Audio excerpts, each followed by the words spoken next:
tonight's RIARC documentary.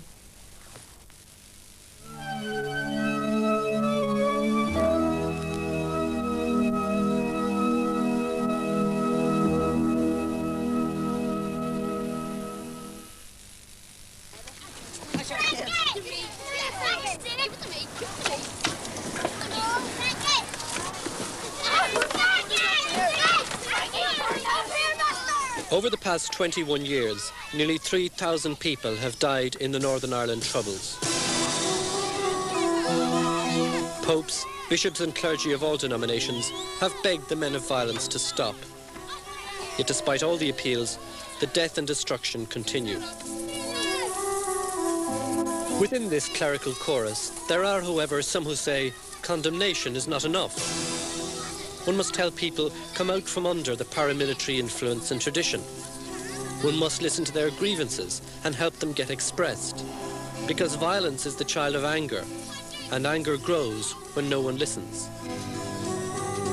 This is a film about anger in the Catholic nationalist community and the attempts of two priests, Raymond Murray and Dennis Fall, to help it to legitimate rather than paramilitary expression. It is not about Protestant unionist anger, which requires no explanation. That anger is a natural reaction to killing and destruction by the IRA.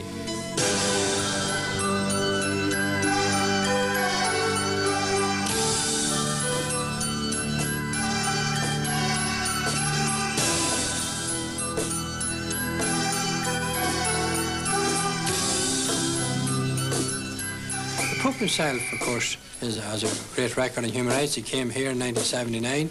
He made a great speech in Drogheda, a very emotional speech against violence, with which we all agreed. But again, I felt it was only half a speech, because he should have shown to us how does the Catholic, or how do the Catholic people achieve justice without using violence? How is this justice to be achieved? What can the Catholic Church do to achieve justice? It's not enough to tell people, be quiet, don't sin and go on suffering. And that's probably not a fair statement of what the Pope said, but basically a couple of weeks later that's what you feel. Where are we now? You must show the people always an alternative. You've got to work to be an alternative. You've got to lay your own life on the line, or you've got to do something to show the people there is another way to justice. I don't think the Catholic Church has spelt that out yet, either in Ireland or anywhere else in the world. And it is the primary problem for the Church, to show that justice can be achieved without violence. But they must remember that people are in a hurry, and they won't wait. They won't wait for lawyers, they won't wait for theologians, they won't wait for bishops, priests. Young people want their rights, they want fair play, and that is how violence has got the upper hand, because there are a lot of people around who say, we'll take shortcuts, we'll get it through violence. And it has worked in other countries and it'll work here. And so they're able to get in first and get ahead.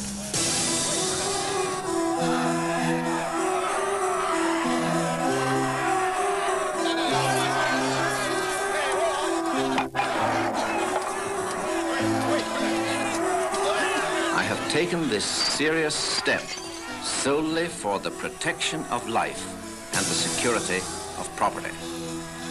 This is not action taken against any responsible and law-abiding section of the community, nor is it in any way punitive or indiscriminate. I had 4 brothers interned, all at different times, and on one occasion they went to my mother's looking for an older brother, and he was not at home. And my mother said, he's not here, there's only the young boy here, 17 years of age, Patrick. And they said, well, he'll do. And they simply took him out of the house, even though he wasn't the one who they came to arrest. And he was interned for 2 years and got a very bad beating. They had the house surrounded and they took me out at gunpoint, and my hands were on my head. They got there, and I wasn't allowed to take a jacket or anything with me, just straight into the back of a Saracen and straight up to Gov Barracks. The British Army took 342 men from their homes that first morning, 9th of August 1971. But their information was out of date, and many of the people they took into prison had no involvement with the contemporary IRA. The Catholic people of Armagh suffered badly that day. and their young curate, Raymond Murray, poet and historian, suffered with them.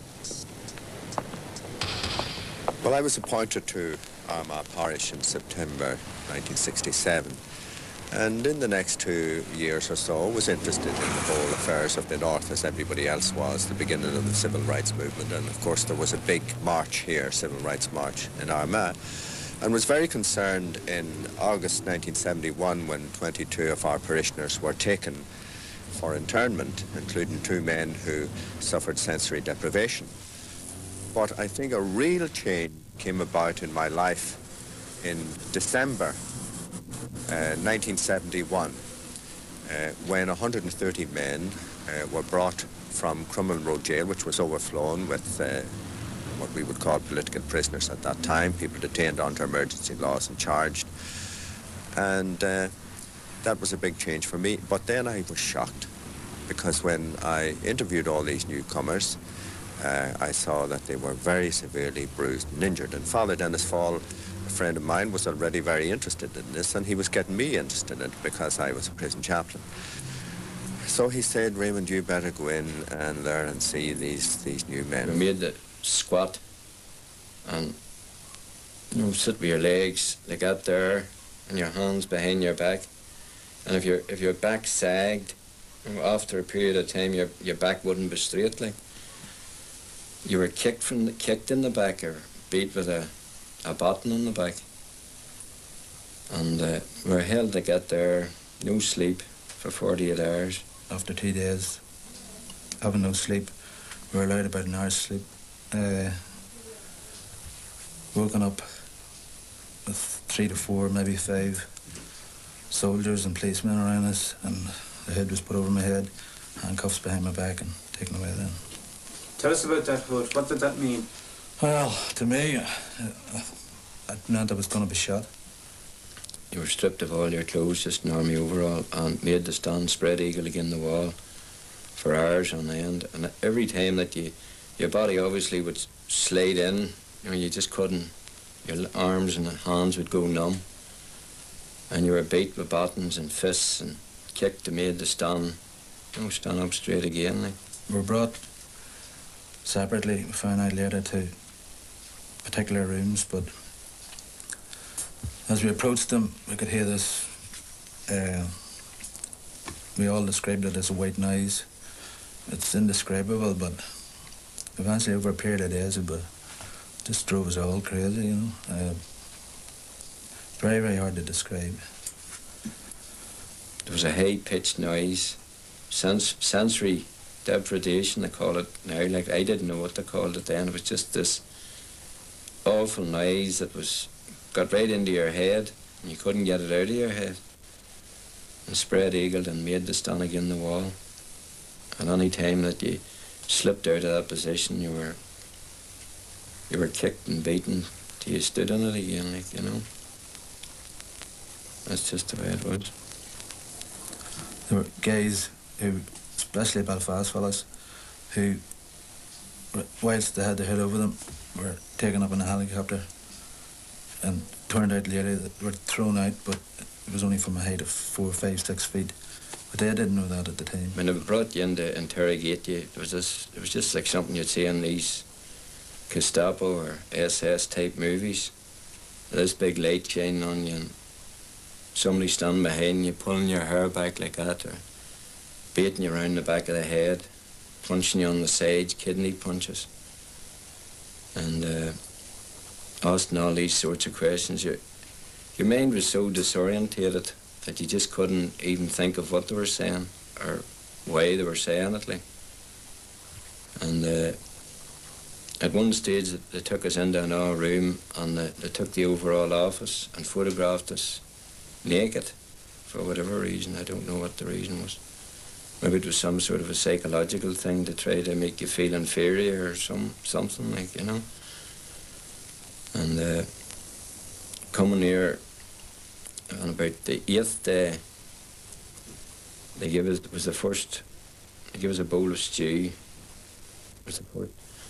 They dipped your fingers in, you see, and into the stew, and they brought it up in onto the hood and let you see what it was. And there was this high-pitched noise, continuously a high-pitched noise. It was piped into this wee cell, like. And between total disorientation and lack of food and water, and in one instance I was told that there was civil war going on and it was almost over, and where people, especially my family, had been murdered in Drumbreda. This during one of the interrogation periods. I was then put back in the hood, in this spread eagle position. So this further disorientated me, and I collapsed a lot of times more, then complete blank for I don't know how long. And I was shocked because I interviewed them privately in a chaplain's box. I made them take their clothes off so that I could see with my own eyes how badly they were bruised, and it was really terrible. I had seen the odd bruising on the football field or the hurling field, but here when I saw men whose backsides were completely black or forearms, very badly beaten, electric shocks had been used on some of them, amphetamine drugs, a lot of psychological torture as well, and just pure and open physical beatings. And then I mentioned this to different people in the parish, and they wouldn't believe me. So made a move then to report it to Cardinal Conway, but also took down about 40 statements from these. And there was quite a lax period in the prison even at that early stage, so I regarded that as part of my black book, my chaplain's office, that this had to do with religion as well as everything else. So I was able to record these statements. But then, through solicitors, got an independent doctor into the prison. One fellow was sitting in a corner, obviously very ill. He was pale, dejected, nauseated. He wouldn't speak. He was obviously in very bad form. The second fellow was hallucinating to a great extent. He was talking about his cell and how small it had got, how the door had got so small that he couldn't get out, and he was down on his hands and knees trying to make a way through it. There were horsemen galloping round the cell, little tiny ones, and he was obviously in a very, very bad way. I decided there and then that there was some kind of drug involved. I didn't know what it was, and I thought that the only way I could find out was to take specimens of urine. I took a specimen from the man who was hallucinating. That was easy.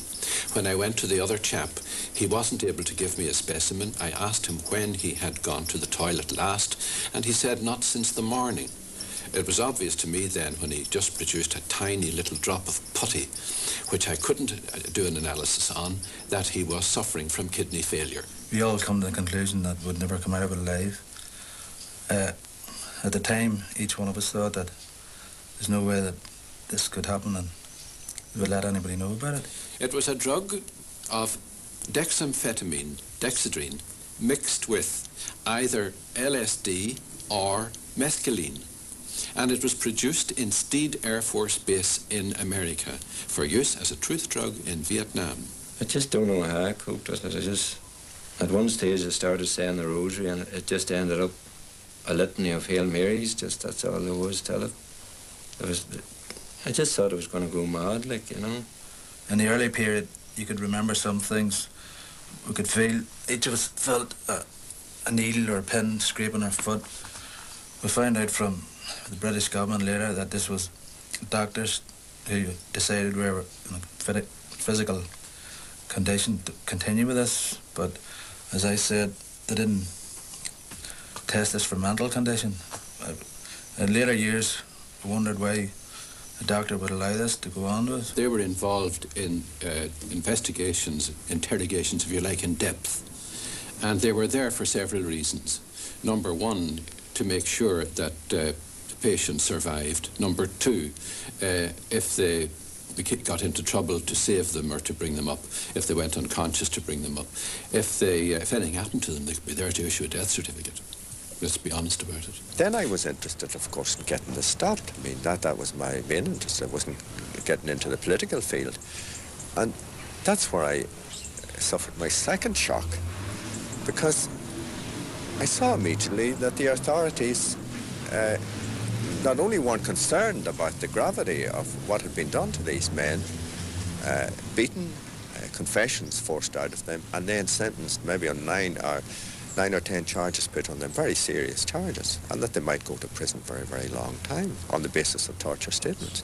They weren't concerned about them, and what was worse, they tried to cover the whole way up, the whole thing up, so that I put it into my annual chaplain's report then, just on the turnover of the year, December 71 to January 72, but then opened up a whole correspondence with them, and their whole attitude was to try to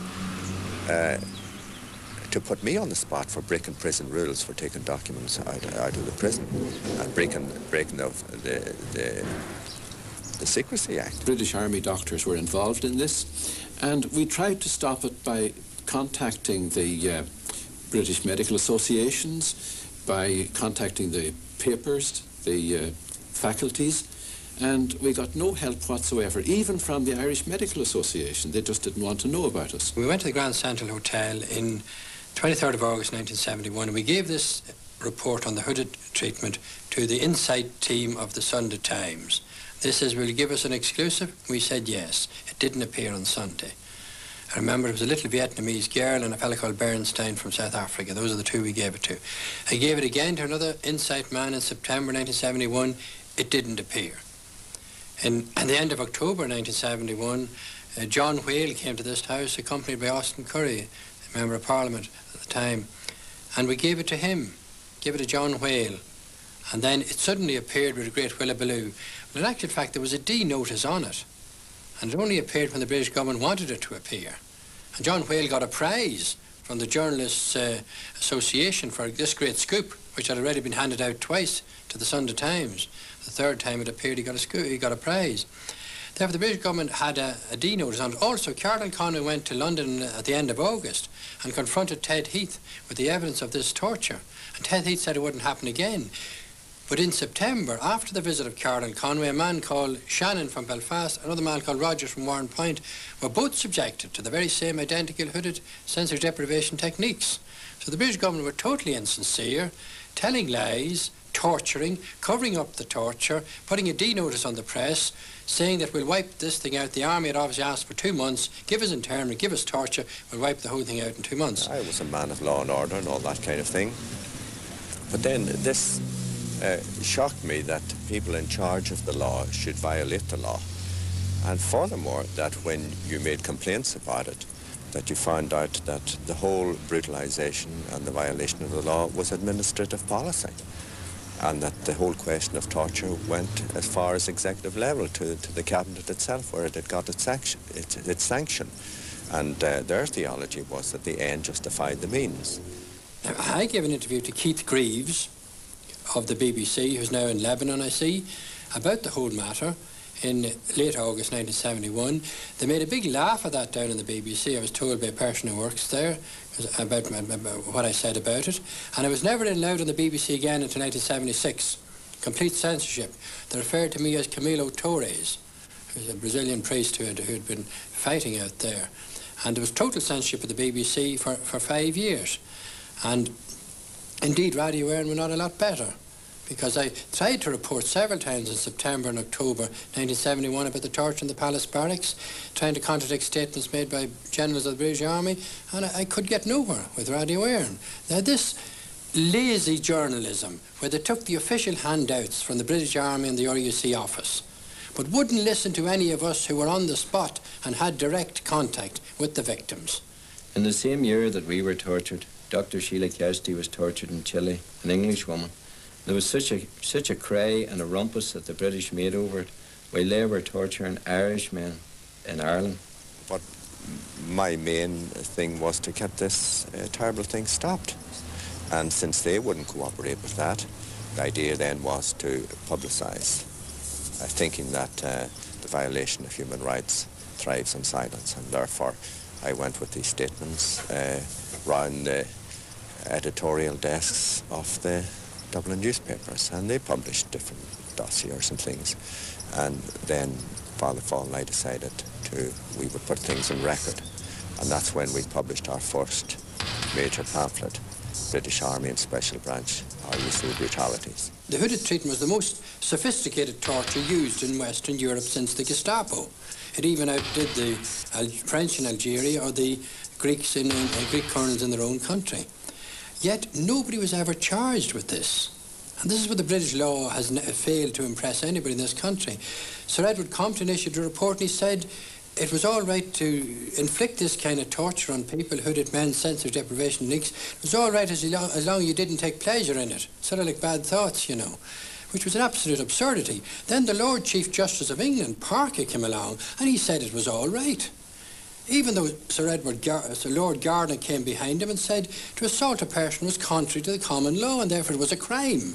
Which is the Lord Chief Justice saying a crime was all right as long as it was in the interest of England. So the whole moral and legal position had collapsed at that stage in 1972. Then it was proved in the Hume Cooper case that the British Army in all its arrests and all its tortures had acted outside the law anyway. They had not the power to arrest people. That was another total collapse. And then you had the Widgery report came, which said that the British government were justified in shooting 14 innocent people in Derry. Another Lord Chief Justice of England backing up what was patent violations of the common law.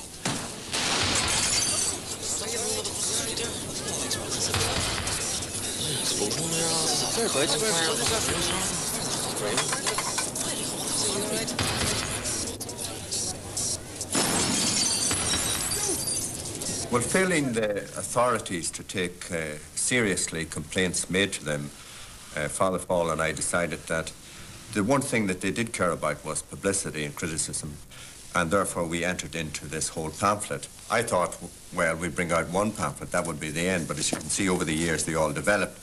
The first pamphlet was this British Army and Special Branch RUC brutalities. This had to do with the men who were processed through Hollywood and Girdwood interrogation camps and were brutalised. And we had to print it twice. And then that was followed shortly by the hooded men to put on record the men who had suffered sensory deprivation. So these two pamphlets are related. As also the next number of pamphlets, because we then took up the whole problem of internment, imprisoned without trial. People had been imprisoned without trial in Northern Ireland in the 20s, 30s, 40s, 50s, 60s, but the young people especially were determined that it would never happen again and that people wouldn't take it lying down.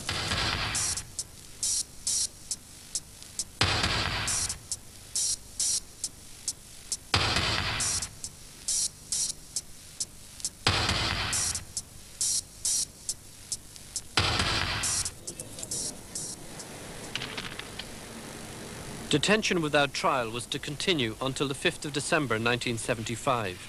A ship was used to provide temporary accommodation and massive funds put into building prisons. So we had to try to put the facts of internment before the people. These bogus kind of trials that were held within the Longcash camp, the iniquity of internment, pointing out the problems it brought for certain families, and you know, and then a record. Still, it went on for 4 years, and this is a sort of summary of different essays about it. Then we thought, well, we'd put the names of these men down in history. So we had called this White Loss Tribunals, thinking that that would shame them into, and then that led us to call this the shame of Merlin Rees. And it was during Merlin Rees' time that internment did end. We were protesting about gross violations of human rights against the people in the north. Now, a number of these violations were against members of the Provisional IRA. But that didn't make them any the less serious violations of human rights. And the fact is that this was allowed to go on unchecked and unpunished was a very potent recruiting possibility for the provost. The fact that they were being tortured. Their brothers and their cousins were all prepared to join the provost to have a go at the police and the army. And I kept finding that the Dublin government and the media people in Dublin looked upon us as crypto provosts because we were simply protesting about human rights. They didn't seem to think it conceivable that there could be 2 priests in the north of Ireland, or 3 priests, who were protesting about human rights because there were violations of human rights. And they were also protesting against the violation of human rights by the provost at the same time. A volunteer of the official IRA in his working uniform operates a checkpoint in the Cregan estate. He and his companion examine licenses and question strangers. The checkpoints are a safeguard against hit-and-run attacks by Protestant extremists.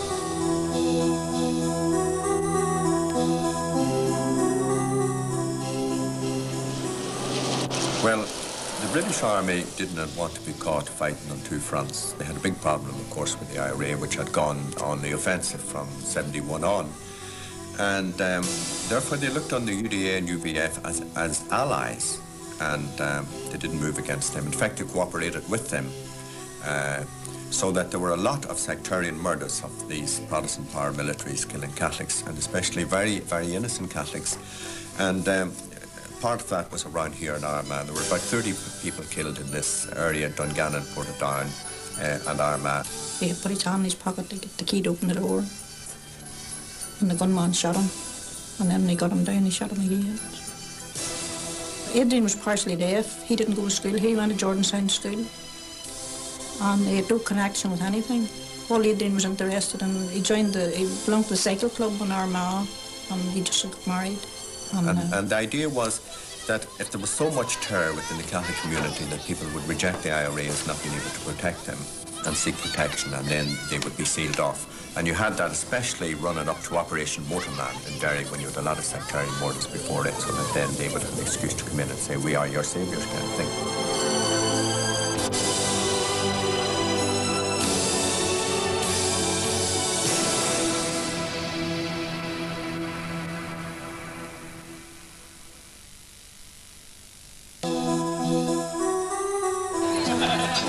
I'll sing a song for the bravest men, the fearless fight from Armagh. We are the men of Cross the Glen, on this bravest Ireland never saw. Despite the efforts of one of the best trained and equipped armies in the world, despite repeated IRA atrocities in which many innocent civilians have been killed, despite repeated condemnations by church and civic leaders, the Provisional IRA continued to receive support. At Nightingale, visit this roar, Armalite sing out across the land. The IRA, history is sore, they know the reckoning is close at hand. You asked me what I think of the IRA. I don't recognise such people as the IRA. The Irish Republican Army, for me, is the army in Dublin, which is a highly esteemed peacekeeping army in the world, which secured the Nobel Peace Prize 2 years ago, along with the United Nations forces.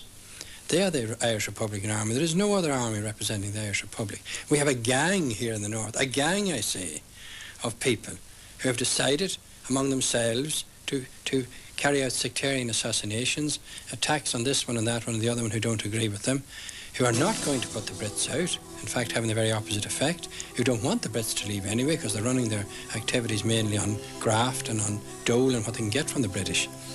This group are seeking for power, they're seeking for money, they're sectarian. The Irish people don't want them. They certainly do not represent the Irish Republic, past, present or future.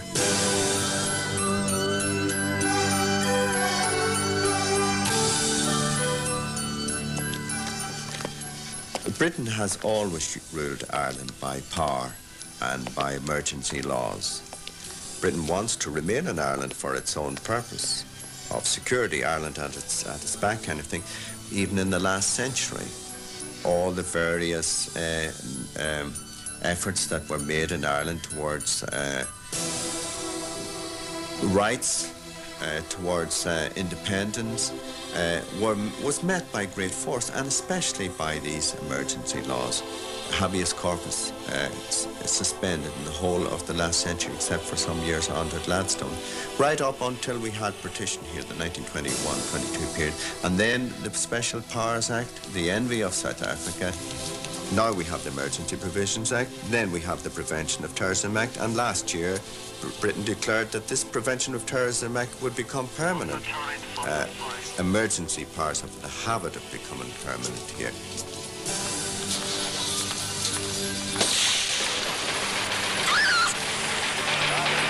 I'm sitting here taking cover in Lenadoon. There's a gun battle raging at this moment between the British Army and the IRA. Between the British Army and the IRA. The gun battle began after the British Army broke up a march which was going down into Lower Lenadoon to assist the housing of 16 Catholic families given occupancy down there. The UDA said the families weren't going to move in. Northern Ireland has always had emergency powers since the inception of the state. It's the sheer longevity of these powers that point to the inherent defects in the state itself. It is all the trappings of a democratic state, and the government of Northern Ireland, insofar as it was allowed to legislate over a wide field, passed laws, for instance, in relation to law and order. And it presented itself as being an ordinary democratic state in which the people had a universal franchise, in which they elected a government in the normal way, and that the party with the majority of people elected formed a government. And all that was in theory correct, but where the inherent defect was that it wasn't one community electing its government. It was one of two communities, one of which elected a government, and the other was simply an inbuilt opposition with no hope ever to become the majority. That's the inherent defect that shot through all the institutions of the state, including the system of justice.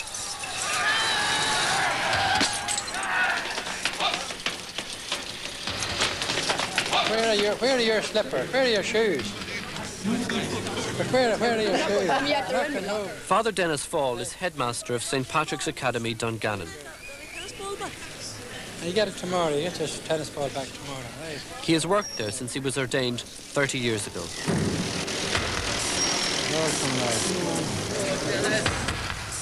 You got a blazer on you. Where's your blazer? Helicopters from the army camp next door drown out the hapless teachers. One of many things which remind the headmaster and his pupils that the troubles in Northern Ireland are never far away. Well, when I came here in the 50s and the 60s and wearing on then into the 70s and the troubles, one of the things that struck me very forcibly was the total inability of the ordinary people to make a proper complaint and to have it heard.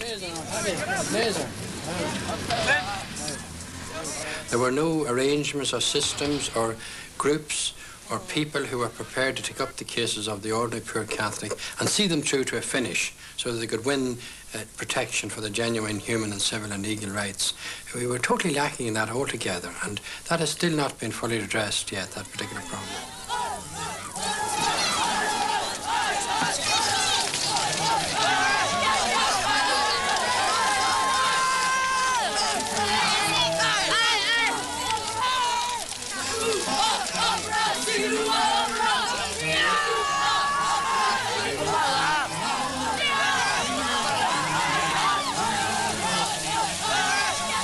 It's time to step together now. We're on the one road, singing the one road. We're on the road to God knows where. We're on the one road, they know it's a rough road, but we're together now, who cares? So, Northmen, Southmen, comrades all, soon there'll be no British here at all. We're on the one road. Internment was seen increasingly, especially in Europe and in America, as something which was just quite unacceptable. And the British government, of course, was itself, I think, unhappy with the resort to it, not for any reasons of pure justice, I think, but because the British image was not greatly helped by it, and because it saw dangers of being subjected to adverse verdicts in European courts. And it looked around for a way of getting rid of this and going back to the classical British attitude in relation to Irish insurrectionary situations, and that was making the whole thing appear to be a sudden inexplicable outbreak of mindless violence. And therefore they turned to the ordinary processes of law. One of the great tragedies, I think, of the police and the judiciary here, that they did this. And they sought then to get convictions in the courts.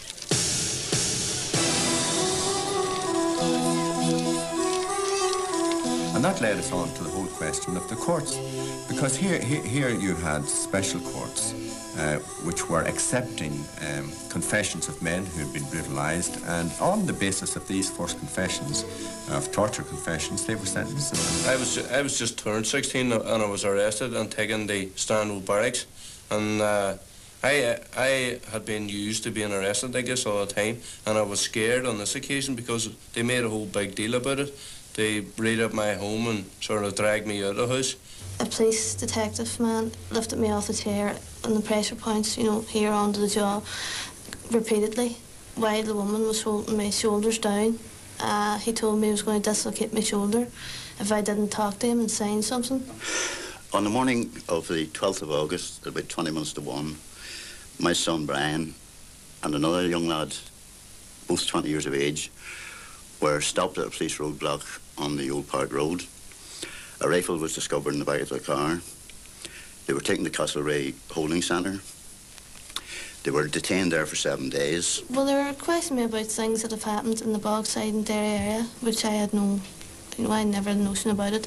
I was never involved in any organisation at any stage, either in Sinn Féin, the area or anything. So they then began to dilute the quality of justice by going below what were regarded as minimum standards of criminal justice in say, Great Britain, and to a large extent in the Republic. So they, for instance, began to make it easier to convict people of having possession of weapons that they may never have seen merely because they were in the same premises or vehicle or ship with them. They made it easier to admit confessions of guilt when, at a time when confessions were almost the sole way of having people convicted. And they made it more difficult to obtain bail. Of course, they abolished juries, which were regarded as a minimum standard in Britain and still is regarded in that way. The treatment was basically, for the first 2.5 days, while they were there, while they were being interviewed, they sat and they looked at the wall and they never opened their mouth, they never said a word. Suddenly, after a particularly nasty interview which took place, where they were kicked, slapped about the head, he was slapped about the head, thrown across the room, and this slapping about the head lasted something, according to his statement, for something like 35 minutes. And this slapping about the head and the kicking of the private parts was carried out by a man and a woman detective. In fact, according to him, the woman was much more severe in her treatment than was the man. They just beat me around the head repeatedly, and during the end of the interview they said, we'll go over it once more, and the whole thing happened again with my neck, lifting me off the chair just at the pressure points and slapped me about the head and bent my finger. And from then, afterwards, statements started to appear, start to come out. I eventually turned and said, all right, what do you want me to do? At the end of that interview, I took my period. So the next day, for the 3 interviews, they're 4-hour interviews, and for the full 3 interviews, they made me stand with my legs spread. And every time I closed my legs, they kicked them open, you know, kicking me in the ankles. I suppose it's hard for the put into words, like for me even to put into words, what it was like. But when I saw Brian, first of all, that first night he came out of Castlereagh, it was like a hunted animal. It was like somebody had put in a cage and poked. They could hardly talk, eyes glazed, small, piercing, like a really frightened expression. And the treatment he was subjected to in Castlereagh, as I say, for 2.5 days, not a murmur out of him or the young lad who was left with him. And suddenly, after this so-called interview, which these detectives, when they appear in court, have said that they've made a breakthrough, all these statements started to emerge. Every piece that I put under my statement, that was all put under my head from them. So, I mean, it was complete. I hadn't a clue what they were on about. I was that scared of them. Everything they said, I agreed. So I ended up signing for 2 different shooting incidents and possession of a gun and membership of an illegal organisation that I had nothing to do with. When I signed confessions, and these confessions are very serious charges, these are made up by the police. Taxing judges' homes, bombing hotels, shooting a policeman, these are all made up by the police. And these young lads are subjected to so much ill treatment and their state of mind is of such that they'll sign anything. And it is upon these signed confessions that they are brought into court and they're liable, in this case, to life sentences. The British think this old colonial torture and thumping and internment and violation of the law, right, left and centre, will succeed, but we're not fools. We can read it. And until they repent of what they have done and make amends for what they have done by generosity and kindness, particularly in the nature of releases. Brutality in the 70s, blackmail in the 80s, shoot to kill in the 80s. Well, you shoot to kill all the time with lead and plastic bullets. Now, all they've done by refusing to admit the mistakes of their own people and these violations of human rights is to encourage youngsters to join the provisionals. Unless we, as churchmen, can show an alternative way of getting justice, we can show in detailed methods that we can get justice for the people and fair play, then naturally youngsters will be provoked into joining the Provos and similar organisations with totally disastrous results for the whole community. The British government gives you no assistance because they always insist they are right. And they go to America in that toffee-nosed accent, Pryor and King and all these chaps, and they only provoke the Irish Americans who were driven out there by famine and eviction by the Brits, and then they throw out the money to the provisionals.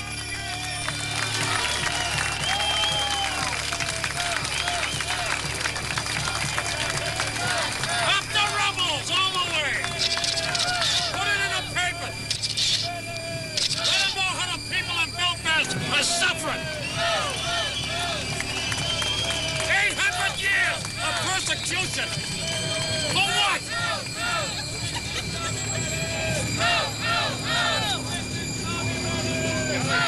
Tell the truth! The media tell the truth! From early this morning, about 100 RUC men have been carrying out the gruesome task of picking up the pieces after last night's carnage.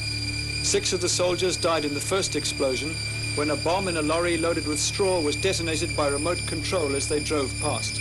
They were in a 4-ton military lorry travelling towards Newry on the dual carriageway from Warren Point. 5 of their colleagues were injured, 2 of them very seriously. The second explosion followed about 20 minutes later. This time, the bomb had been hidden in a gate lodge opposite Narrowwater Castle, a couple of 100 yards down the road. The building, a solid granite structure, was completely destroyed, leaving only a crater by the roadside. 12 soldiers died in this blast, and some of the bodies were thrown into Carlingford Loch. Well, in the Northern Ireland Troubles, the particular problem for the church is here that it must provide a credible alternative to the provisionals in terms of getting justice and fair play for the people.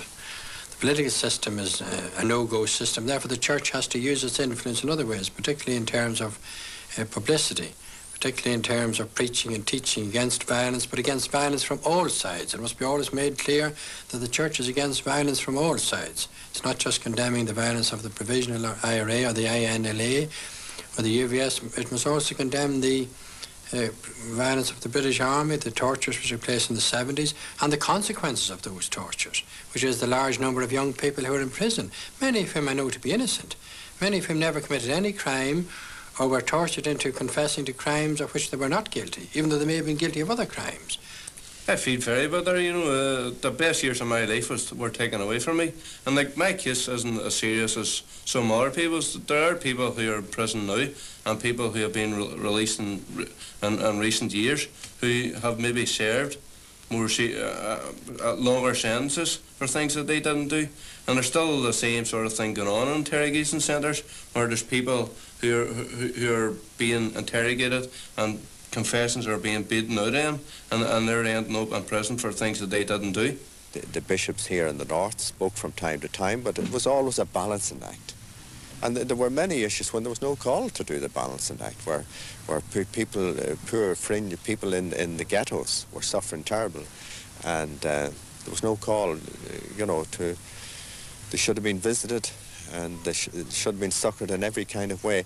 And we owed it to them. The middle-class Catholics owed it to them, the professional class, the church authorities owed it to them, and they let the poor people down and did not help them.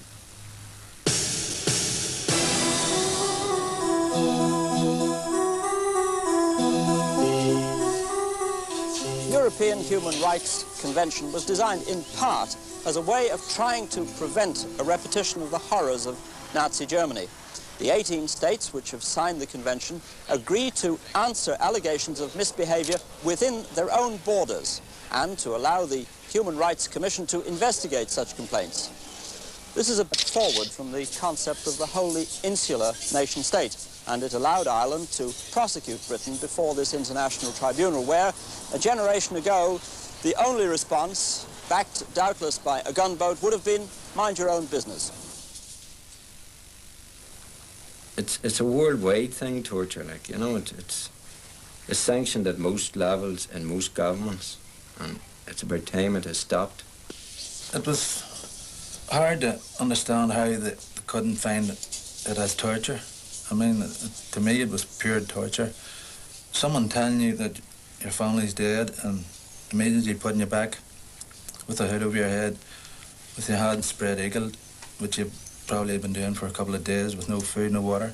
If that's not torture, well then someone would need to describe torture to me. When the European Court of Human Rights found England guilty of inhuman treatment, I looked up my dictionary to see what the word torture meant. And torture to me, I was tortured. Nobody treated me in a wee sort of way, give me a slap across the jaw. They tortured me. I had after effects for it must have been 5 or 6 years after it.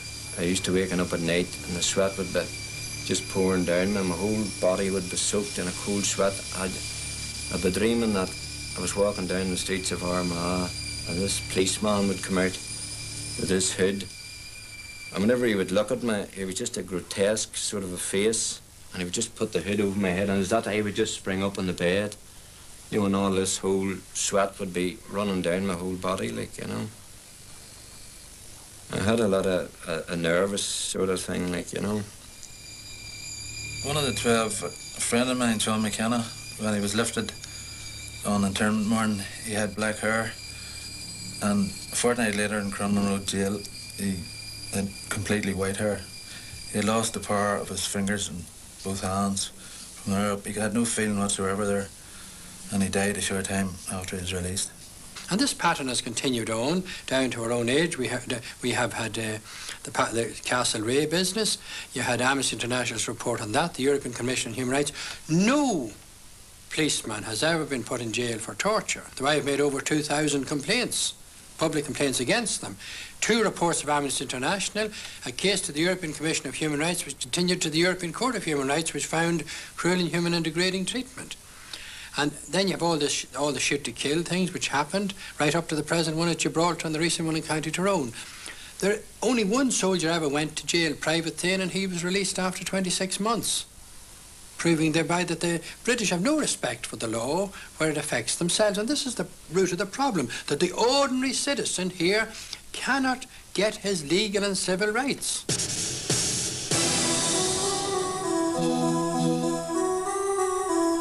When we decided to take the case to Strasbourg, my wife, who organises the practice from the home end, started getting anonymous telephone messages threatening us.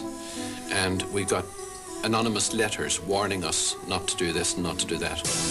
The children were small in the 70s, and they were at school in the Christian Brothers in Newry. And they were followed up home by soldiers who would click their guns behind them and so forth, and they were quite frightened. Finally, we had to take the children to school by car, collect them after school and bring them home again, and for some years they just didn't see what the town of Newry looked like. Just as bad as that. So then we moved into to take up the whole question of the courts and the law, and we submitted to Lord Gardiner's committee this memorandum on the corruption of law, pointing out all the kinds of abuses that the emergency law led to for ordinary people. Everything from photographing and harassment to beating them on the streets.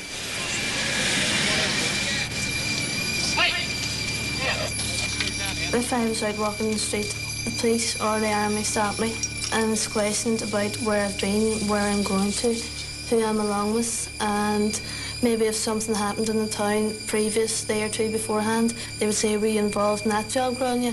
You know, if it goes wrong, they'll say, did you get your hand slapped last night from the boys? My family are under a lot of pressure because of this, because you know, they're also giving them this abuse as well. One of the things which is preventing peace from coming to Northern Ireland is the continuing harassment of the Catholic people by members of the RUC and the security forces. And there's a dreadful example recently on the road from Ballygawley to Omagh. One of our parishioners here from Dungannon, a man of 47 years of age with 4 children, was proceeding up the road with another companion on his lawful business on a Saturday afternoon, and about 3 o'clock he was stopped by a group of the UDR. Now they asked him what his age was, which is an illegal question. You're not obliged to give the answer to that question. He said it's on the licence, which it is. Your date of birth is on your licence. And then his companion said his age was over 21, so out of the car immediately. They could see from his name, he had a very Catholic Irish name. They put him out on the road in the rain. They asked him to take off his coat, which he refused to do, and then they searched him. Now this is one of our most respectable parishioners. They searched him by putting their fingers through his hair, by putting their fingers into his ears, by searching him all round here, up and down the legs 3 or 4 times, hitting his privates. They pulled out his shirt at the back. They rolled up his jersey at the front. They pulled up the legs of his boiler suit. He's a working man. Pulled them up above his knee. They pulled down his stockings and the turns up of his jeans. It was a most obscene and needless provocation. And that is rather typical, I'm afraid, of what happens. They are abusing their power in this way. There's this kind of provocation, which of course the young people get more than any others. There's no need for it, and it should be stopped. It's the kind of thing that recruits young people into the provos. In fact, some young man recently who was arrested on a rather serious charge gave that as his reason for joining the provos. He said, "You've never seen the British Army on the streets of my native village, the way they behave towards the people." Later, the RUC detained a number of people in a follow-up operation. They wouldn't confirm where in West Belfast the arrests were made, but on the Falls Road, women stopped traffic in protest at a raid on a house there. They claimed 3 women had been arrested, leaving children alone with soldiers in the house while it was searched. And there were some scuffles as British Army Saracens arrived.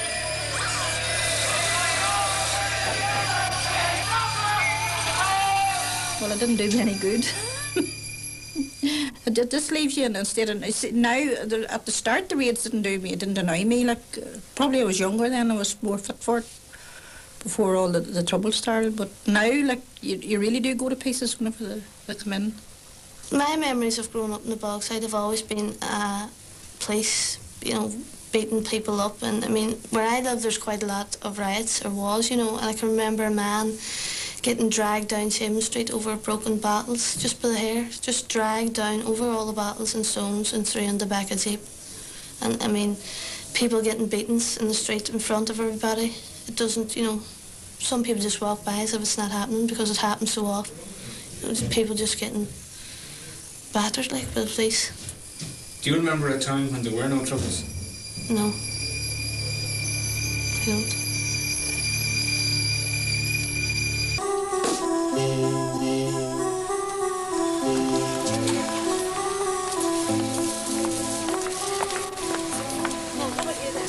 I think one is very foolish to underestimate them. They do seem to have remarkable staying power.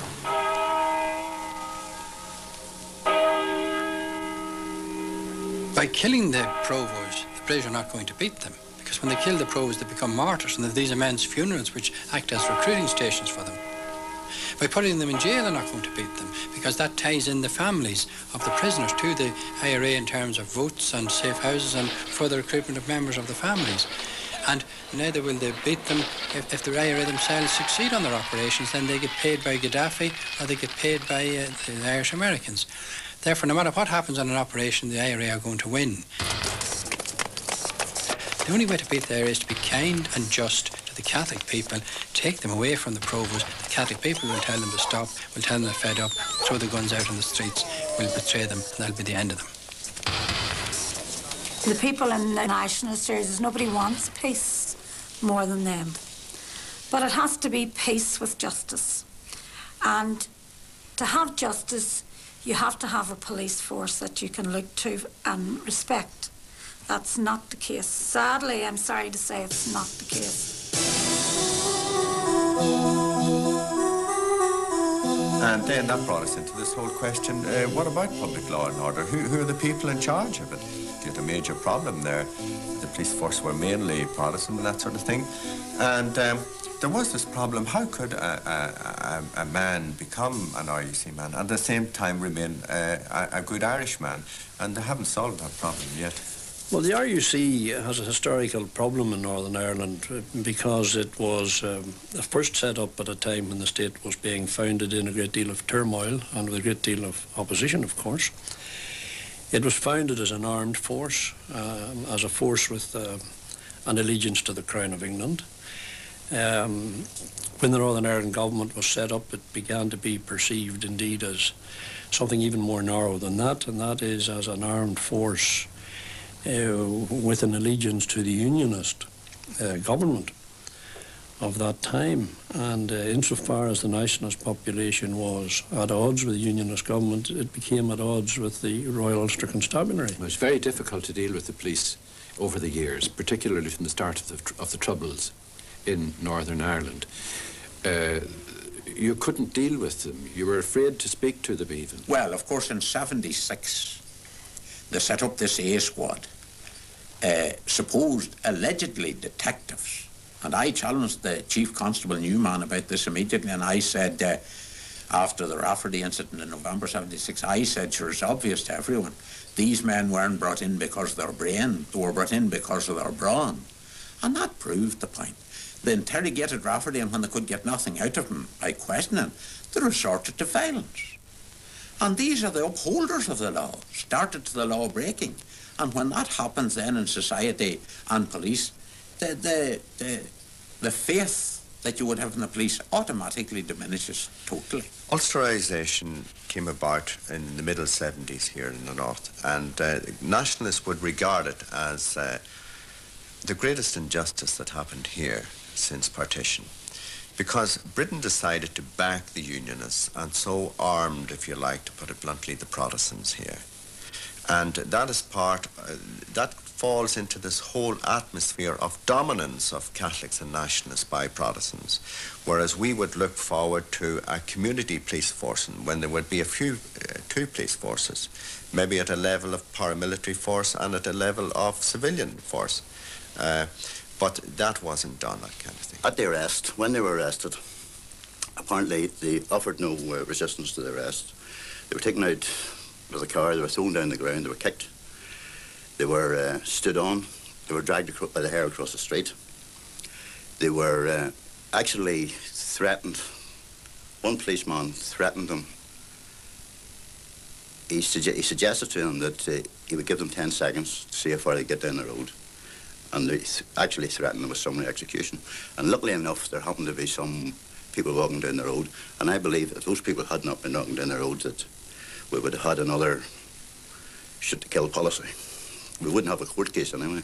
The Chief Constable has said again and again that the Royal Ulster Constabulary is a non-political force. If he means by that they're not all members of the Unionist Party or any nationalist party, he's absolutely right, but he's wrong in every material sense when he says it. Because the force has had a political history and it has a political present. It's a force which is not only keeping law and order in the sense of keeping down ordinary crime, but it's there as a heavily armed force in order to guarantee the stability of the state as well. It is seen by one community to be very much its police force, and to a corresponding extent it is seen by the other community as not being its police force. In all these ways it's a very political force. Well, I think that when you get to the age of 18 and you live in the Craigan or the Bogside or Gavin-Scale, you're just, a #1 candidate to be arrested by the RUC. Well, I was lifted in October 1984 and I was taken to Castlereagh, and there I was subjected to verbal abuse and constant beatings. I was punched and kicked around the testicles, and I had a cut behind the left ear, and I was constantly pulled by the hair, and my life was threatened on numerous occasions where I was there, that I'd be shot dead by the SAS or my name forwarded to UFF. And I then took a civil action against the Chief Constable whenever I was released from Castlereagh, and my case was successful and I was awarded £2,500. And since then I have been constantly harassed by the RUC in Derry. There's another more insidious thing that's emerging, and I say it's only when you become involved personally involved, you start to take a look at what's really happening. And quite a lot of statements of ill treatment are not emerging for the simple reason that during this questioning, the police have obviously plenty of intelligence of what happens in the paramilitaries, and they're putting it to them that if they get up in open court, they're prepared to say that they told them such and such a thing and such a thing and gave such and such a names and those things there. Therefore, this means that when they go to Longcash or wherever else they go, they're in very serious trouble, and maybe their families are in very serious trouble. And I believe that's maybe one of the reasons why these allegations are not being brought to court. Well, an authority would be a misnomer, because it was an authority on nothing at all.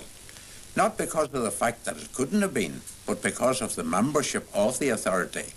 They never wished to take any action, any positive action on anything that ever came before them, complaints-wise anyhow, from members of the public who alleged they were ill-treated. Well, there are lots and lots of very decent men in the Royal Ulster Constabulary who are truly professional policemen and would like to be professional policemen, but I think they can be added to the victims of our political situation in that it's going to be, and it is very, very difficult for them to become the kind of policemen they would like to be in our society as it is.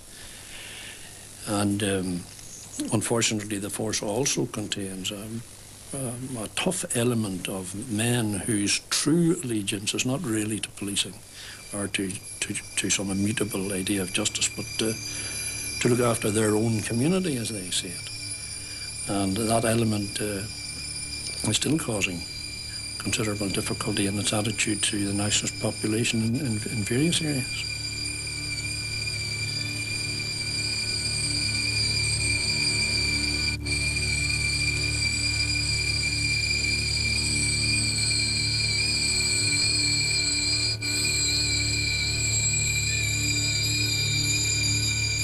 Needless to say, it got to the stage where I could stick it no longer. The cover up for ill treatment, the cover up for everything that was going on, telling lies. And I would like to make this point, you know. It wasn't all Catholics we had complaints from about ill treatment.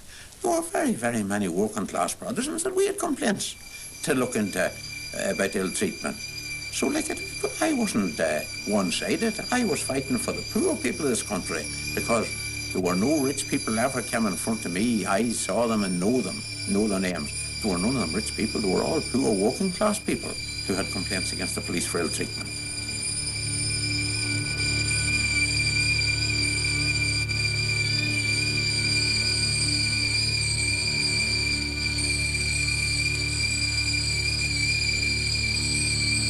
And that led to the Castlereagh file.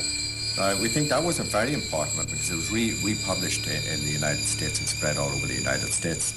And we think that that had a good influence in getting Amnesty International to come back a second time. They'd been here in 1972 and brought out a report. So then, following this, they brought out a second report. And yet, when Amnesty International investigated Castlereagh, they found that ill treatment had taken place. And the police were forced to admit that the changes in the interrogation techniques would change. But yet, the people who they convicted with these statements are still in prison, serving life sentences. Now, these are not men from outer space. They're your neighbours' children. They're children who grew up with your family. So you're concerned about them. And they have aunts and uncles in all the areas who are concerned about them. So you have a sizable portion of the population who remember only too well what the police have done in the past and what the police are still doing. And they cannot accept the police as normal policemen. Now, I made 2,000 complaints, official complaints, against the RUC. I did not succeed with a single one. Even in a case where a man had a tape in his pocket and he went into the police station and was able to tape the policeman trying to blackmail him, even that's where I had hot evidence. That didn't succeed. So now I pursue complaints privately and I get a little better reception. See, the British government thing is they will never admit publicly that they've made a mistake. That is their big fault, and that is why they annoy the Irish Americans so much. They never say, OK, we've made a mess of Ireland, we've driven you people over the seas by famine and by eviction and by torture, And we're trying to make up for it now. We're trying to the English-Irish agreement to do something for the Catholics in the north. No, everything they did was right. The torture was right, Bloody Sunday was right, the blackmail was right, Gibraltar was right, all the rest, SES, shoot to kill, all was right. Stalker was wrong, we were right. That's their view. And that is why they're not making progress here. Until they admit they made a mess, they violated human rights, until they say we're going to let out the prisoners, we're going to be nice to the Catholics. Instead of slamming doors in the face of the Catholics, they open some doors and let the Catholic people out from underneath the provisionals. No, we're not going to do that. There'll never be peace here until they respect human rights and until there's some proper respect for the ordinary man's human and legal rights in all parts of Ireland. I can't see how there'll be peace and prosperity. By a lonely prison wall, I heard a young girl calling.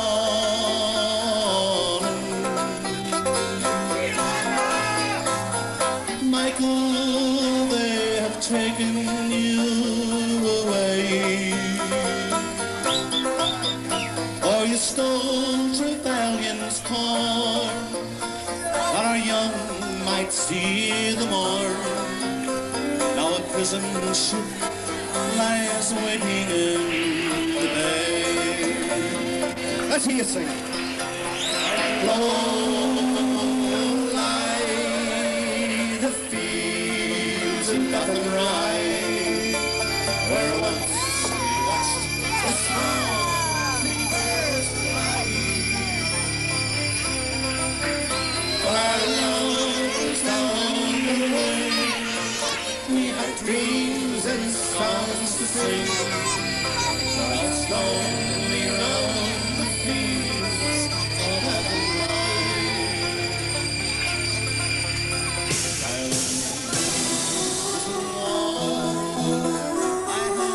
We got interested then in prisons. And we were interested in prisons. And not only did we go along with the pamphlets, but we kept bringing out thousands of leaflets about the British Army, about amnesty, about prisons and that kind of thing. But we were also interested in the prisoners in England, lest they should be forgotten. And in 1976, we brought out this pamphlet, the Birmingham Framework. We went to England, went round all the relatives, studied the solicitors' papers and brought out a kind of, well, record of statements. Well, because the Birmingham 6 case was, they were completely innocent, and it is the greatest argument against extradition. There should be no extradition of Irishmen to England. It's no use saying they've international agreements. The violations of human rights in all those cases prevents extradition. The Birmingham 6, the Guildford 4, Annie Maguire, and many of the other cases, and the way in which these cases are handled, the hyping up of emotion, the working up of the press, the gutter press being let loose to say what they like about people who are innocent and proved guilty by law. Now, the Birmingham men were 6 unemployed, ulcerated, poor Irishmen who went around scrounging fares off the nuns to go over to Belfast to McDade's funeral. And they were pulled in and tortured and made to sign statements, and only 3 of them signed statements, and then convicted in a show trial. It is a terrible, terrible injustice, and there'll never be peace between the Irish people and the British people while that exists, because there will be that feeling of elemental disgust at what happened to those poor ulcerated men. In my mind, they're totally and completely innocent. Father Fall and I published a pamphlet in 1976 pointing out the innocence of these men. We got help from the communists in Britain, we got help from the National Council of Civil Liberties in Britain. I went abroad and went 2 tours in the United States, went to Strasbourg, went to Geneva to try to harness the help of all these human rights bodies. And did get help from different ones, and got help outside my own country, from Germany and New Zealand and different places. But here, they didn't want to know, and I find that terrible. There seemed to be that awful assumption, we mustn't upset Britain too much. After all, we are taking a case at Strasbourg, and we'll peddle that along. This Castlereagh thing is a bit much to take on board at the same time, and Britain is, after all, a sovereign government, even though she was behaving like an animal at that particular time. We mustn't annoy her too much. Then, of course, the Dublin government started torturing themselves with the heavy gang in 76 and 77. And when the Barrow-Breen report came out and the amnesty report, they were pushed aside most indignantly. So we had a genuine refusal by the 2 governments to recognise that they're violations of human rights, and therefore people who are continually raising these issues are looked upon as crypto-provos and bad priests and generally unacceptable people. We felt this very much at the time. And 10 years later, of course, bishops, politicians, everybody is in on the act, and thanks that they are, about the innocence of the Birmingham men. But they've already served 10 or 11 years in jail. The appeal was very unsatisfactory. I think the only thing can be done now is a major diplomatic effort by the Dublin government, by the United States government, by the Vatican and by the European community in order to get these innocent men out of jail. I will say this, that until the Birmingham Sticks are released and Anna Maguire's family are recompensed, and people like Mrs. Conlon, whose husband Giuseppe died in jail, until there's full recompense made to these people, both in terms of acknowledging their innocence and giving them compensation, there cannot be peace in the relationships between Ireland and England, and there cannot be trust in the courts and in the police. Now, another grave problem arose as time went on. Everybody has heard of Bloody Sunday, where 14 people were shot dead by the British Army in Derry. But all along, I think they have shot dead about 140 innocent people. That is quite innocent people, not caught in crossfire or anything like that, not members, paramilitary members, but children and all amongst them. If an IRA man is out with a gun in his hand and is shot dead, the people accept that, accept him as a casualty of war. And most of all, his family would accept that he was on active service unit and he died defending the cause he believed in. They would accept that. What they don't accept is the killing of innocent people, people going about their everyday life, children on the streets getting the back of their head blew off with plastic bullets. They don't accept that. And then we began to record these kind of things, the shooting of Leo Norney, 17-year-old boy, a little girl going to confession, Majella O'Hare, a little boy painting a slogan on a wall, Michael McCartan, Danny Barrett, 15 years of age, sitting on a wall. And of course there was the whole thing about the plastic bullets of all these beautiful young children. Brian ran down the street and he was talking to the two girls, and he had his back to the soldier that shot him, because the soldier was on the left-hand side of the street and Brian was on the other side, and it was the left side of his head was smashed in by this lethal weapon that they're using on the streets to kill our children. The son that was shot with a plastic bullet was buried on his 13th birthday. Every time my 18-year-old son went out and they stopped him to screen him, they said to him, do you like the birthday present that we give your brother? It took 2 years to bring to the public a particular issue, whether it was torture or whether it was plastic bullets or the corruption in the courts. And you could not get the authorities in the church to listen to you until you so plastered the papers with these problems that in the end, after about 2 years, they began to think that there was something involved in it. Now that was very disappointing, and I find now that I regard with, well, almost sarcasm a lot of the statements that are made about other countries, whether it's Chile or El Salvador. I have seen an Irish bishop weep about El Salvador, and he didn't even know the geography of the north of Ireland when he came to visit here. The British government continuously tell the world that the plastic bullet is a minimum force weapon which is used only to quell riots, which is used only when the lives of the British Army or the RUC are in danger. Emma Groves was inside her home when she was blinded by a rubber bullet. That British soldier's life was not in danger. Mrs. Groves was not conducting a riot inside her own home. She was, in fact, playing a record. I was shot and lost both my eyes. And in the case of the 7 children who have been murdered by a plastic bullet, again, no justice. Nobody brought to court, allowed to get away with it. And in Brenda Downs' case and Jim's case, and all the cases, compensation paid to the relatives, but no justice. So who wants compensation? Who can pay you for losing your child? losing your eyes, losing your wife, losing your husband. No money in this world would ever compensate you for losing that. And that led into the present problems. If they could get away with that, then they could get away with shooting paramilitaries, which they are doing now. Any paramilitary caught in a compromising position at all will be executed. And that brings in the whole story of the SES and the murky world, the jungle world of MI5, MI6 and all that sort of thing, which is still going on today. Already he was shot on the 12th of December 1982. My father was buried that day. And we were all at the funeral, and then Seamus Grew and him left for home to Monaghan. Whenever they were on their way back from Monaghan, it seems they were followed. Followed them to Mullaghreevy. There was just Roddy and Seamus in the car, and there was nothing at all in the car. Shot at the bottom of Mullaghreevy estate. No, there was no suspicious circumstances that night. They were just driving on up to Seamus Grew's house. They just set out for to get them. They knew that they were coming down the road. It is just a shoot-to-kill policy. Constable Robinson had said in evidence that during the incident he believed he was being fired on from the car with Grew and Carroll inside. Mr McDermott said that while he believed the policeman's recollection of the event was distorted, he did not think he was lying. Referring to the cover-up story, he said that it wasn't his concern, that he was only concerned with the guilt or innocence.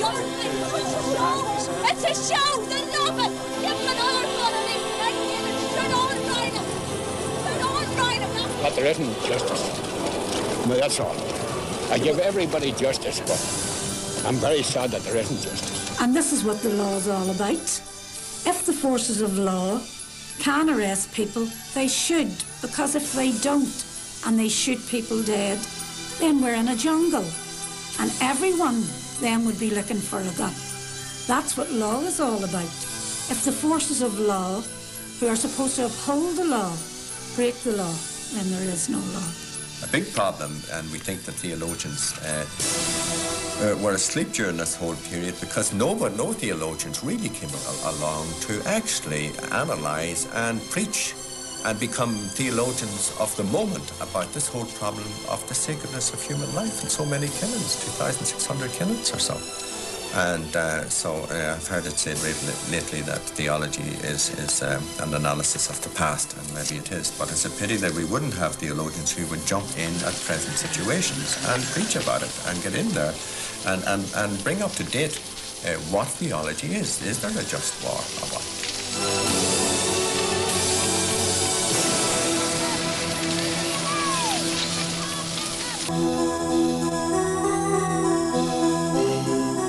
One of the reasons why human rights problems in Northern Ireland are so intractable and why it is so necessary to keep bringing them to public attention is that many people would prefer not to know about them. Good people find it more difficult to look into alleged police brutality when police are every day getting killed in their streets. Good people have genuine fears that by supporting human rights, they may only give succor to the IRA.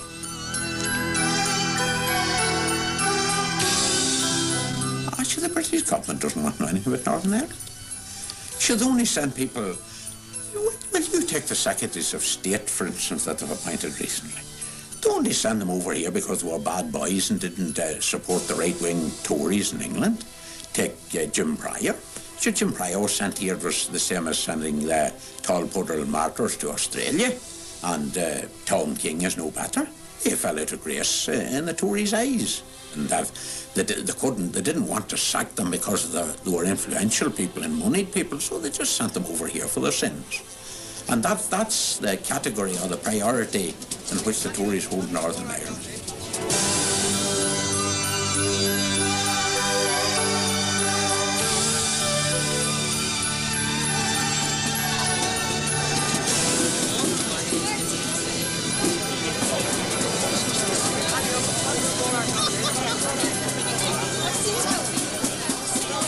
In latter years, one of the big problems, of course, was the H blocks and the whole move for status for political prisoners, and that ended in tragedy with the hunger strikes. We were very much involved in that H blocks and its background, and thought that it could easily be solved.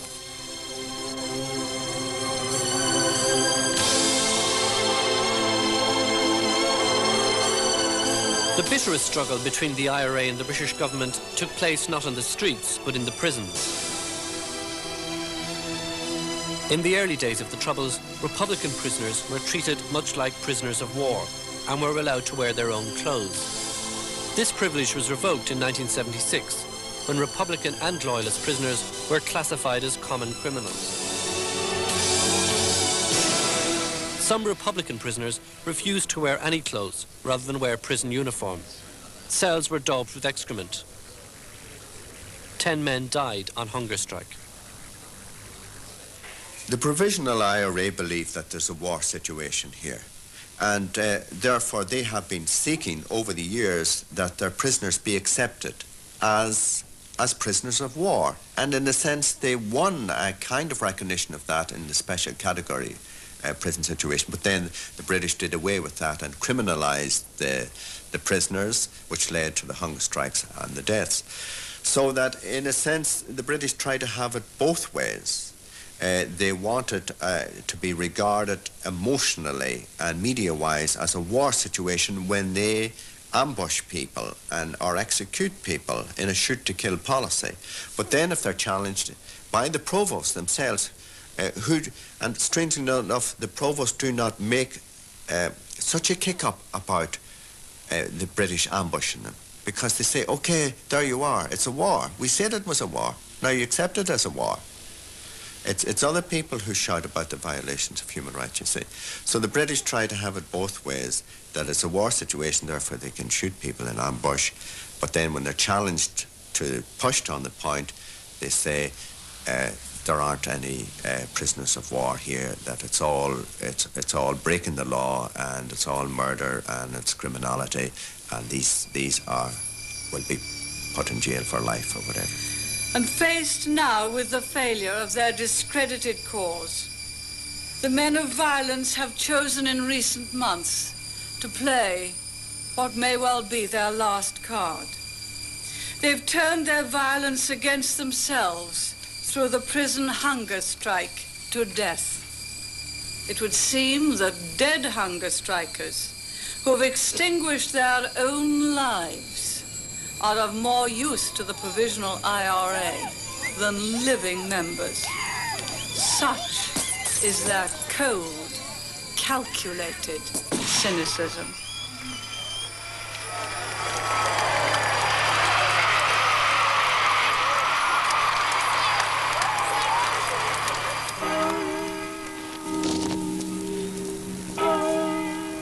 The Irish Justice and Peace Commission were one of the more prominent groups trying to find some compromise way to end the hunger strike. To the Irish Commission for Justice and Peace. Well, I was a member of the 5-man team from the Justice and Peace Commission who tried to conciliate in the hunger strikes, and we had a very difficult experience there. We had a lot of good experiences also, but it was an extremely difficult situation. We found, of course, that we were caught between two very intransigent groups of people. And I suppose initially I was quite naive, and I expected that the British government side would have been the easier to deal with, because I thought we would have had certain common ground in wanting to achieve a solution. And I want to make it clear, this government is not prepared to legitimize their cause, either by word or by deed. What we discovered, of course, was that the British government were not only quite intransigent, but in the final analysis, that they were not even truthful with us, and I suspect even with their own Northern Ireland office. The most blatant example of that was that while they were telling us that they couldn't send anyone in to reassure the prisoners that what we were saying was true because they didn't negotiate with terrorists, that simultaneously somebody from London, I think through the Foreign Office, was actually negotiating directly with Gerry Adams and Danny Morrison and the provisional Sinn Féin people. And they seemed to be playing one off against the other to see what they could get from the two situations. And it went on then into July. And when I arrived on the scene, I called the relatives together at a meeting in a hotel in Toonbridge, and they all agreed that it should be stopped. There was 5 men dead at that stage. We went to see Gerry Adams in Belfast. The discussion went on until 2:30 in the morning, and it was agreed that he should go in and tell the men to stop. Now, in his own way, whether by negligence or by preconceived intention, He went in with Owen Carn, who was awaiting election as an MP, and it wasn't stopped. After that then, Jerry Adams publicised the whole thing, what were confidential discussions. So I felt quite free then to call upon the individual families individually to bring their men off as soon as they approached unconsciousness. That made the thing, of course, even though 3 more men died, very good men, O'Doherty and Lynch and poor McElwee, and then later on Mickey Devine. He died actually on the day of the election, the 20th of August, which suited the electorate.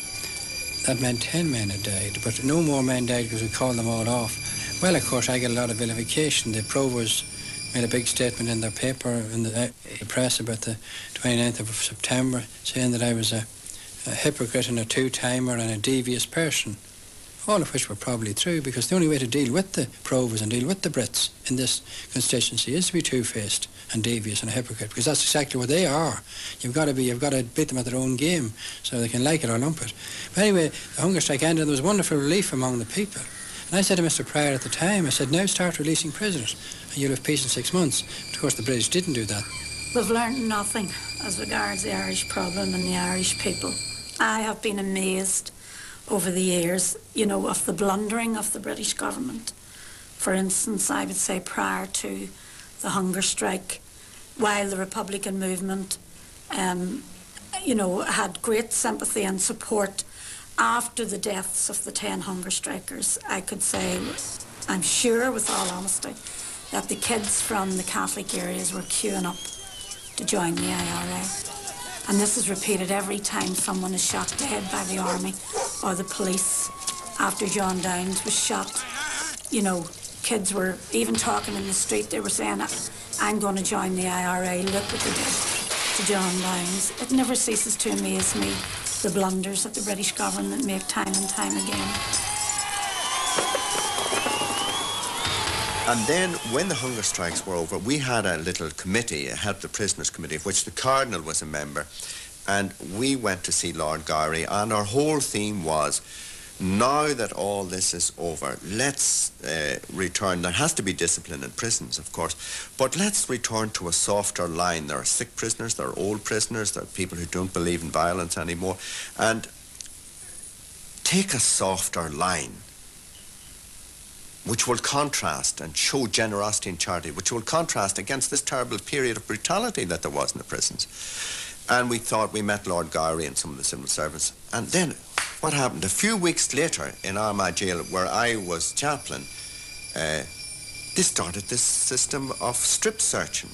For instance, when some of the girls went out to be remanded as they went out every week, they were taken in one by one and made to take off all their clothes, their hair lifted, degraded.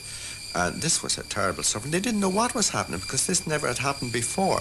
And it was supposed to be off a flimsy excuse of the loss of some keys or something like that. And there were 3 women, some of them middle-aged, who were in the prison at that time. Now, their case in court, it lasted nearly 3 months, with the result that morning and evening they were brought down and stripped of all their clothes and degraded. And it was bad enough worrying about your whole case in court all day, etc. But when you had to face this terrible humiliation and this terrible suffering in morning and evening, when you were tired and sick and hungry, there was a lot of suffering. And I've seen girls who, I think of a case where a girl whose father died, and she gets out for a few hours to go to the funeral. She's in grief. The first thing she has to do is take off all her clothes and be turned round and paraded, and she comes back after a few hours, after all this grief, and the same thing happens again. I heard women say, well, I've had 3 or 4 children and I've been examined by doctors, but I've never suffered the likes of this before.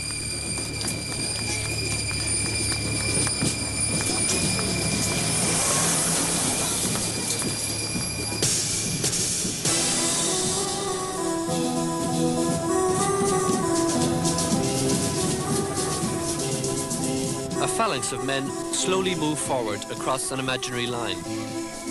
The RUC hold up the official notice saying the procession is illegal, and then move aside to let them through, because otherwise there might be a riot.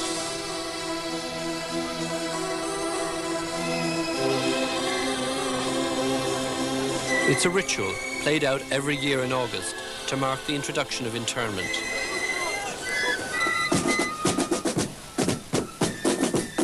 The day is a display of Republican strength. Given the fact that the membership of the IRA is not thought to be more than a few hundred people, the number who take part each year is remarkable. Apart from the bands and banners which lead the parade, the main body is made up of ordinary men and women and their families on a day out. Presumably, they are not there to support death and destruction, but to express a feeling that justice in the society in which they live is not even-handed, that the police and security forces don't always act like their police or their security forces, that the judicial system weighs heavily on them. Many people tended to see the law behaving in a way which seemed to be one-sided. I mean, during the early days when there were very, very severe instances of rioting, and in those days the evidence was largely given by soldiers who lied cheerfully, blatantly and frequently. They also saw a number of notorious instances of members of the security forces in the fairly rare occasions when they were brought before the courts being acquitted again and again in the face of what appeared to members of the public to be very substantial evidence. Whereas there seemed to be no great problem in convicting people from nationalist areas. So you take all these things and add to that the historical distrust, and you had a situation in which very large sections of the population, normally law-abiding, ceased to have any great faith in the legal process. My wife left her home, our home, in Linden Street in the Falls Road at about 7:45, 7:45 in that morning, to go down to the shop to buy a packet of cigarettes. When she was returning to the house, two RUC Land Rovers came up the Falls Road. The first one stopped and turned into Linden Street. Plastic bullet gun was produced and Nora was shot in the back of the head from a distance of about 6 to 10 feet. She was taken to hospital and died the following day after several hours surgery. Well, at the inquest, police in evidence under oath stated that they did not fire a plastic bullet in the street where Nora McCabe was killed. And unknown to them, two Canadian camera crew had videoed the whole incident. So after the police had completed their evidence, this video was introduced as new evidence in which it clearly showed the police Land Rover in the street where she died and the plastic bullet being fired from the Land Rover. So the policeman in charge of the Land Rover, despite having committed perjury time after time, not only him but the other policemen involved, all committed perjury. There was no prosecution with any of them as regards to her death. In fact, after the case, he has since been promoted. Well, it's an important principle of law that justice must not only be done, but it must be seen to be done. And of course, what this means in effect is that justice isn't complete if, although it is done, people don't see it that way. And its effect in Northern Ireland has been, of course, that where you have, for historical and other reasons, a substantial section of the community who are somewhat suspicious of the processes of justice, then the onus that falls on those who seek to do justice to let it be seen to be done is so much greater. Well, the Rafferty case was a blatant case. The man was arrested on Poppy Day, the 11th of November, 76, and taken to Omagh Barracks. He was interrogated there and unquestionably beaten up because he was removed from the cells after 3 days by ambulance in a semi-conscious condition and taken to Tyrone County Hospital and was there for 3 days. The doctors wouldn't agree to him going out any sooner, and all the medical evidence was on Rafferty's behalf. Like even the police officer who investigated the Rafferty complaint gave evidence and testified under oath that his injuries couldn't have happened anywhere other than in the police cells. Now, notwithstanding all that, the judge still felt inclined, after telling the police that during the trial, not alone telling the whole truth, they didn't even tell the truth, but after all that, Rafferty's case was still thrown out by Justice Kelly, QC, an ex-Unionist MP. And as a matter of fact, ex-Unionist Attorney General in the Unionist government in Northern Ireland. In court, because of the diplock system of courts, confessions are admitted in court unless it is unless the defence can prove that they have been obtained by brutal, inhumane or degrading treatment. The onus is left on the defence to prove that this has taken place. He told me that he was a policeman, I was the IRA bastard, and that he could paper his bedroom walls with complaints of people who had been in and out and made complaints, and that nobody was going to believe me, that they were going to believe a policeman. And I mean, when people do go to court, 99 times out of 100, the police walk off scot-free. The case of the lad who was arrested along with Brian, he suffered a perforated eardrum while he was in Castlereagh. And the police are trying to make out this at the trial to all sorts of witnesses that he perforated his own eardrum.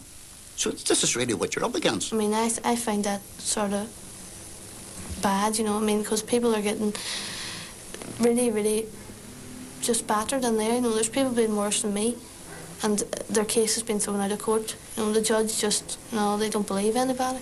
Judges have not been trained either as members of the bar or as judges to be judges of fact as well as arbiters of the law.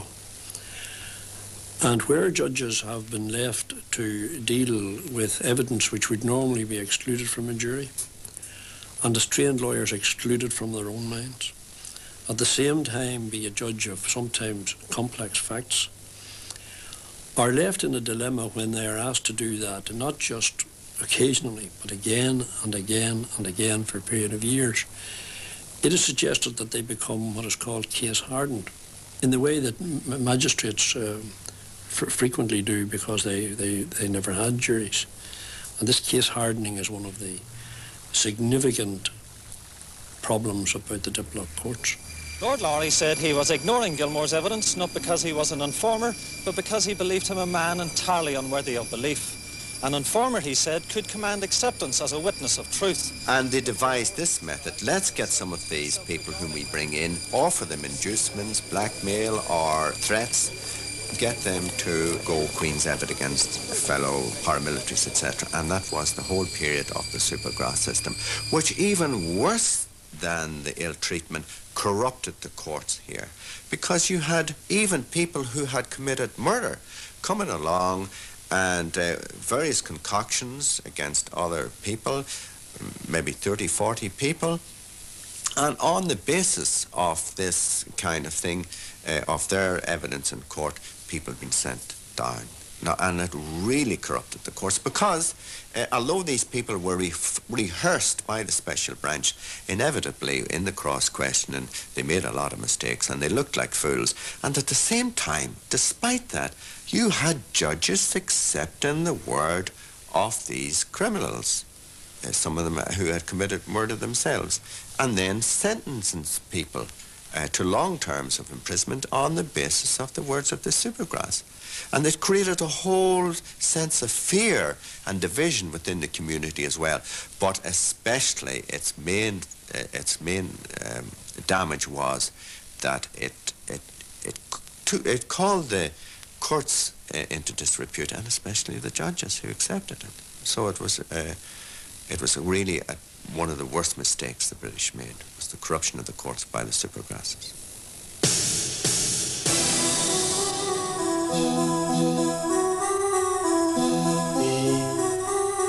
According to the pathologist and the forensic expert, they were shot from the back. Now, Michael had 28 bullets in him. That was really indiscriminate shooting, like. David had, I believe, 7. And that young Bracenet had 13. There were 3 single shots.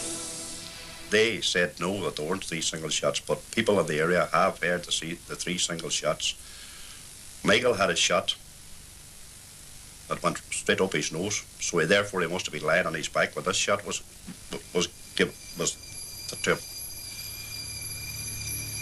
Well, initially I was very pleased when I heard Stocko was coming over to investigate, because I thought myself that some of the happenings, and particularly the young lads who were shot coming out of the barn, weren't just an accident, But of course I did tell friends of mine when Stalker came, I said, if this is a genuine man and he starts getting to the root of the thing, he'll soon be dumped. And actually that's what did happen. He was dumped. Well, the difference so much between when we are dealing with the British and they're dealing with us is that we play hurling, the British play cricket. An Irishman has to let go all his inhibitions and his rage and his everything else in about 1 hour. The Englishman can play for 5 days and do his duty, stand at the corner of the field at silly mid-on or whatever they call it, and that's how the British are always able to beat the Irish. So in this whole struggle in the north of Ireland, what we need most of all is patience to pursue these problems one by one in a detailed fashion. We need the energy, we need the time, we need the men, we need the money to pursue all these human rights issues through from one after another. The British are always inclined to stay back and hope that the Irish will, and the Catholic community particularly, will be worn down by one indignity and one iniquity after another until they finally will wear them out and will agree to whatever political settlement John Bull wants to put on top of them. I don't think disillusioned would be an unfair word to use about it. I was brought up as a student of the law, which I remain to this day, to believe that the British system was not only an excellent system, but probably the best that man could devise. I still have a lot of faith in the common law system as being a system in which law can grow and develop and take account of changing social mores and changing times. But I have to say that disillusion, and certainly there has been, about the way the process can work under strain, under the kinds of stresses that it is subjected to in Northern Ireland. I have come round to the belief that it hasn't worked and that it cannot work. And so all this clamp down and never system, it leads us sometimes to despair that these two governments can't get together and create and have a vision and see the structures that will give, surely it isn't all that complicated, that they cannot have the moral power to see what kind of structures are needed and enforce generosity on people and enforce rights on people. Nobody will have any objections to that, I think. No, I've had very little success. That's what annoys me. Very, very little success in now what's going on to 20 years of this kind of thing. Which points again that the great problem of the modern world is the defense of the individual against the state. Democracy is a farce. All the people who are elected to defend the rights of the individual begin to refuse to do so in the interest of their own careers and their political parties. The judges who are elected to the bench likewise refuse to do so in the interest of promotion. And sometimes we churchmen also refuse to do so in the interest of promotion.